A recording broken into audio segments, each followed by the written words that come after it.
Assalamualaikum warahmatullahi wabarakatuh. Video kali ini saya akan sedikit menjabarkan tentang sistem pendidikan Islam untuk memenuhi tugas dari materi pendidikan agama Islam yang diampu oleh Bapak dosen Ahmad Zaki Abdul Razak. Teman-teman, sesuai judul akan ada 3 pokok bahasan pada video kali ini, yaitu apa itu sistem dan apa itu sistem pendidikan Islam. Yang kedua, bagaimana sistem pendidikan Islam. Dan yang ketiga, apa saja komponen-komponen pendidikan Islam. Masuk pada pembahasan yang pertama, yaitu pengertian. Sistem pendidikan Islam terdiri dari 2 unsur, yaitu sistem dan pendidikan Islam. Sistem adalah seperangkat komponen atau unsur-unsur yang saling berinteraksi untuk mencapai tujuan.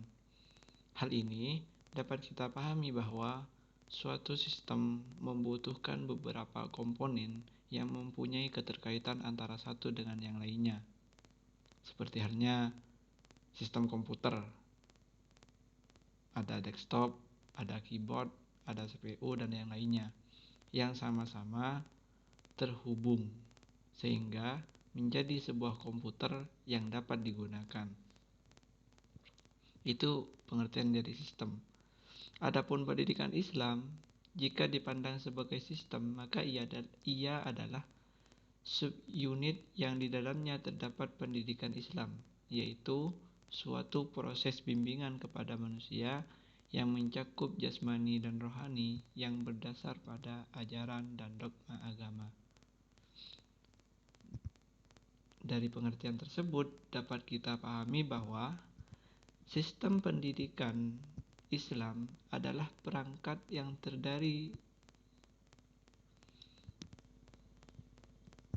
dari pengertian tersebut dapat kita pahami bahwa sistem pendidikan Islam adalah perangkat yang terdiri dari komponen-komponen untuk melahirkan output yang baik dan pintar menurut agama.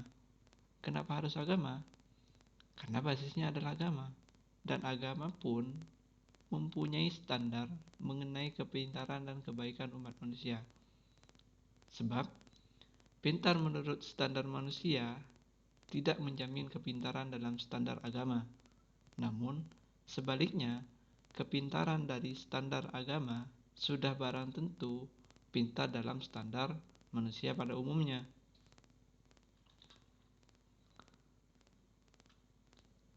Itu mengenai sistem pendidikan Islam. Lanjut pada komponen-komponen sistem pendidikan Islam. Adapun komponen-komponen pendidikan Islam adalah sebagai berikut. Dapat dilihat pada gambar. Yang pertama adalah dasar pendidikan Islam. Apa yang menjadi dasar dari pendidikan Islam? Yang menjadi dasar pada pendidikan Islam yaitu yang pertama Al-Quran, yang merupakan sumber pengetahuan dan aturan agama, yang kemudian diikuti dengan Al-Hadis, Ijma, dan juga Qiyas. Jadi ada 4 sumber dari pendidikan Islam. Ada Al-Quran, ada Al-Hadis, ada Ijma, ada Qiyas.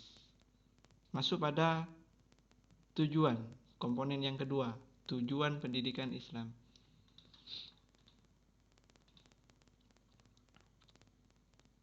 Tujuan pendidikan Islam menurut Imam Al-Ghazali adalah kesempurnaan manusia di dunia dan di akhirat.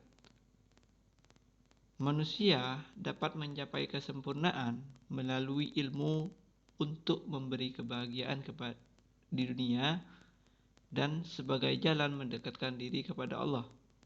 Jadi, tujuan pendidikan agama Islam mencakup dua aspek, yakni mewujudkan kebahagiaan hidup di dunia dan di akhirat.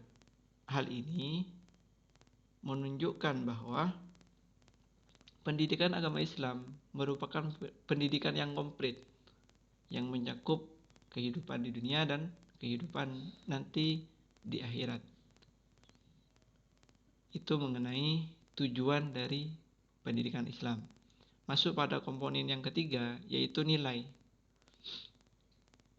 Dari tujuan di atas tadi sudah jelas bahwa nilai dari pendidikan agama Islam diambil dari dua aspek, yaitu penilaian dunia dan penilaian akhirat, di mana seseorang sudah bisa dikatakan berilmu ketika ia mampu menjadi baik dan berpengetahuan.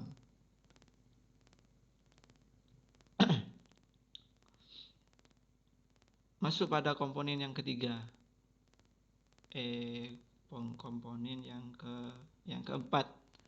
Masuk pada komponen yang keempat, yaitu pendidik.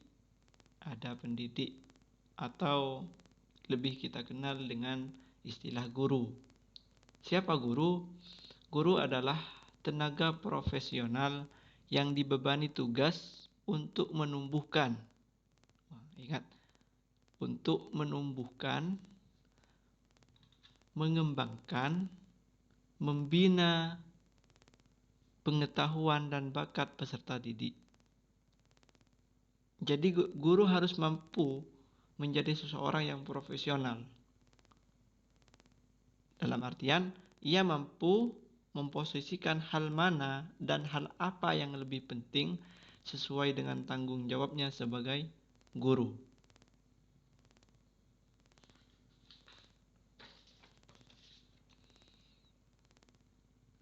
Adapun kriteria guru, menurut Al-Abrashi dalam kutipan Abu Dinata disebutkan yang pertama, seorang guru harus mempunyai watak kebapak sebelum menjadi seorang pendidik. Apa tujuannya? Agar ia dapat menyayangi peserta didiknya seperti menyayangi anaknya sendiri. Itu kriteria yang harus dimiliki seorang guru. Yang pertama. Yang kedua, komunikatif. Artinya ada komunikasi antara pendidik dan peserta didik. Jadi bukan hanya seorang guru yang bicara di depan kelas, melainkan dia mampu menjadikan kelas sebagai tempat untuk saling bertukar pendapat, saling buka suara. Yang ketiga, memperhatikan kemampuan dan kondisi peserta didik. Kenapa? Karena peserta didik itu berasal dari golongan, berasal dari daerah yang berbeda, dari etnis yang berbeda, dari keluarga yang berbeda, sehingga kemampuan dan kemauannya itu berbeda. Yang keempat, mengetahui kepentingan bersama. Tidak, artinya tidak terfokus pada sebagian peserta didik saja. Jadi semua peserta didik ia bina, tidak hanya sebagian saja. Yang kelima, mempunyai sifat-sifat keadilan, kesucian dan kesempurnaan.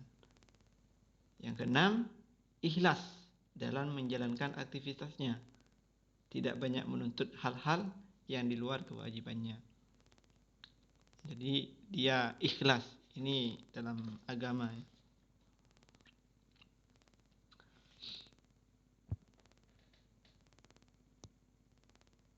Yang terakhir adalah sehat jasmani dan rohani. Ini sudah barang tentu ya. Jadi bagaimana kemudian suatu kegiatan belajar mengajar dapat berjalan dengan baik, ya memang harus membutuhkan kondisi yang sangat fit sehingga kita mampu mengontrol banyak siswa. Dan yang selanjutnya dari komponen sistem pendidikan Islam, yaitu ada materi. Adapun materi dalam pendidikan Islam dapat kita ambil dari buku Bukhari Umar yang dikatakan di situ bahwa Al-Ghazali membagi materi pendidikan Islam dengan 4 kelompok dengan mempertimbangkan jenis dan kebutuhan ilmu itu sendiri. Kelompok yang pertama adalah ilmu-ilmu Al-Quran dan ilmu-ilmu agama, seperti halnya ilmu fikih, ilmu hadis, ilmu tafsir, dan sebagainya. Di kelompok kedua ada ilmu-ilmu bahasa, seperti halnya ilmu alat untuk mempelajari ilmu Al-Quran dan ilmu agama yang lain. Dalam konteks ini masuk kategori nahwu,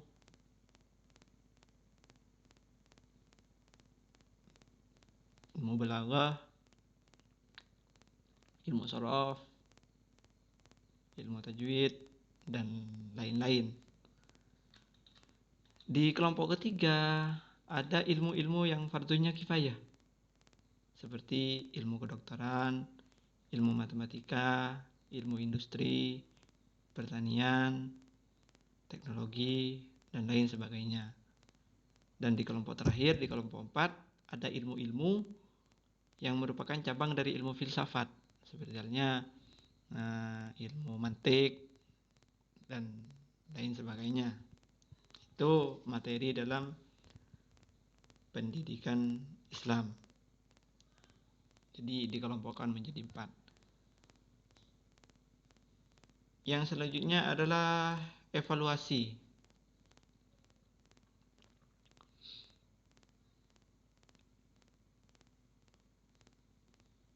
Setiap kegiatan pendidikan memang selalu diakhiri dengan evaluasi. Ataupun evaluasi dapat diartikan suatu sistem untuk meneliti atau mengukur sampai di mana maksud-maksud atau tujuan dari suatu usaha yang sudah dilakukan, sehingga dengan adanya evaluasi ini kita bisa menilai sistem pendidikan atau lebih sempit lagi sistem pembelajaran sudah berjalan sesuai yang diinginkan atau belum, atau apakah sistem tersebut mampu melahirkan peserta didik yang baik atau belum. Ini kemudian kenapa harus ada evaluasi. Dan komponen yang terakhir yaitu komponen output atau sistem output. Jadi setiap lembaga pendidikan harus mampu meneliti outputnya, apakah baik atau tidak. Dan lagi-lagi hal ini harus dari kacamata agama. Dan hal ini sangat erat hubungannya dengan apakah sistem yang dibangun sudah mampu melahirkan output yang diinginkan atau belum. Dan kaitannya lagi dengan evaluasi. Jadi ini keseluruhan dari komponen-komponen sistem pendidikan Islam.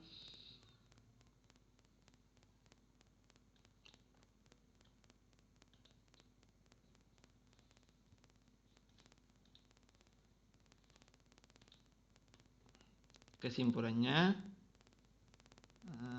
dari pembahasan di atas bahwa sistem pendidikan Islam mempunyai nilai plus tersendiri, di mana ada 2 nilai yang dipegangnya, yaitu nilai dunia dan nilai akhirat. Sehingga kata baik sudah menjadi hal yang perlu atau sangat dibutuhkan dalam sistem outputnya. Mungkin hanya ini yang dapat saya sampaikan. Saya Fathur Rosi. Akhiron. Assalamualaikum warahmatullahi wabarakatuh.